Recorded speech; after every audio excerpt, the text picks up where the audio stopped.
In this episode, we're looking backwards to move forward.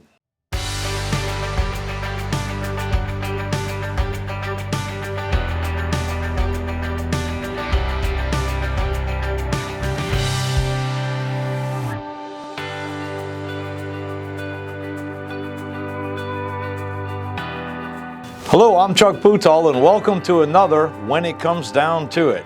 So in this particular episode, one of the things we're thinking about is what's happened in that last year.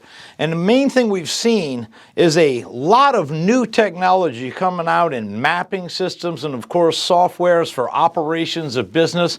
And this is automating our companies and making them much more efficient. So these systems coming to our business place are really great, and we really do need to embrace this type of structure so we can operate our businesses much more efficiently. Another big thing that's been coming up is an increase in travel to our in-person classes. That's been a wonderful thing to see people moving around and traveling again after the COVID environment. But the problem we've noticed is that there's a lot of expense associated with that travel.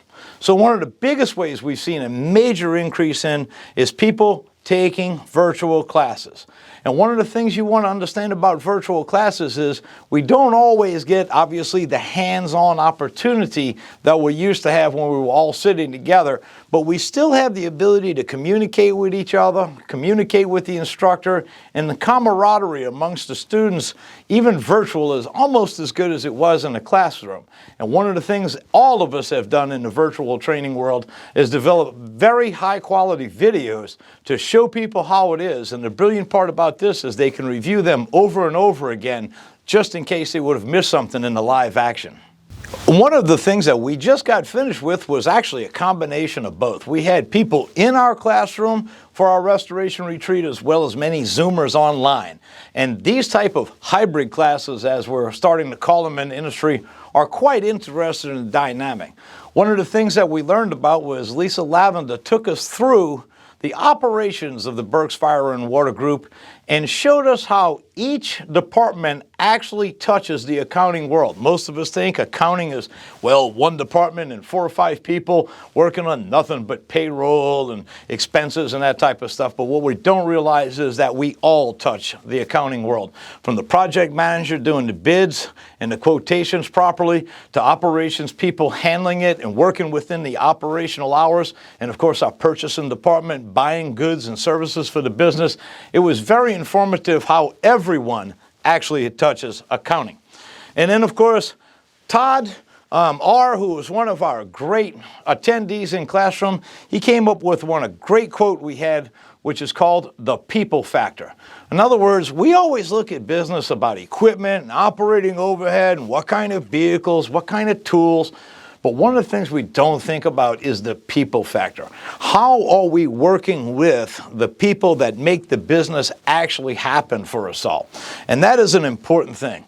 Stephanie Beatty went through her motivational factor on how to basically understand what motivates people, because people are motivated by different things, and how to help those people move forward. So following up on Stephanie was Eric and Larry with Tech Whispers and Super Tech University. And one of the big things they were talking about was actually making your business a life academy. In other words, a business culture of learning, then applying what they're learning and becoming very, very efficient and then very proud of themselves in their business, because they're not only now confident that they can do the job, they can also do the job very efficiently. So I want to thank everybody for coming, and also all of our great speakers, because one of the things we realize now is we actually have to go ahead and move forward and engage with everybody. And that's what this retreat was all about. Definitely the best one we've had so far.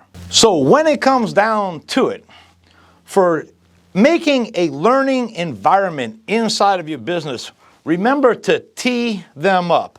That's spend the time needed to assess their needs.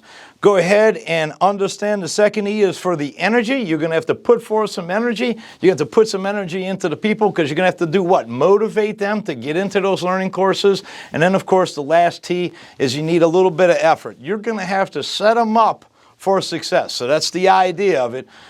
Time, energy, and effort gives you the ability to tee up your people so that they can be successful in the future. As always, thanks to C&R Magazine for the distribution of the series, and thank you for learning with rtilearning.com.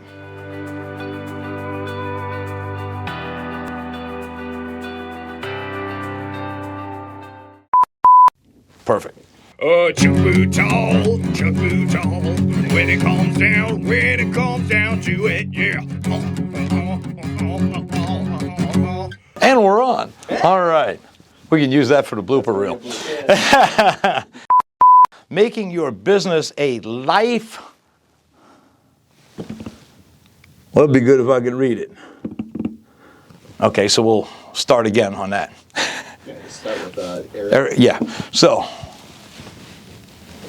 Life Academy. Can you read that? What that is? Neither can I, and I wrote it.